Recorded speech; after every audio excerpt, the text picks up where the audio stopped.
ഈ കഴിഞ്ഞ ദിവസം ഞാനൊരു ശുശ്രൂഷകനോടൊപ്പം യാത്ര ചെയ്യുമ്പോൾ അദ്ദേഹത്തിൻ്റെ ഫോൺ കോൾ വന്നു.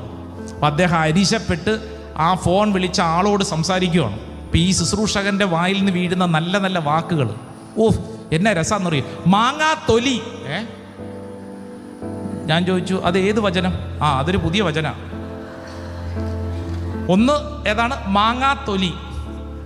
അത് കഴിഞ്ഞിട്ട് തേങ്ങാ കൊല.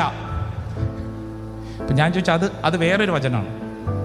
വലിയൊരു ശുശ്രൂഷ കഴിഞ്ഞ് സ്റ്റേജിൽ നിന്ന് ഇറങ്ങി വന്നതാ.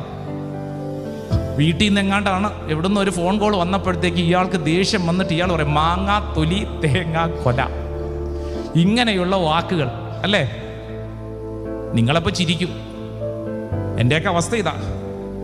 ശുശ്രൂഷയിൽ ഇവിടെ നിൽക്കുമ്പോൾ നമ്മൾ പറയുന്നതും ജീവിതത്തിൽ നമ്മൾ പറയുന്നതും തമ്മിൽ ബന്ധം ഉണ്ടാവണമെന്ന്.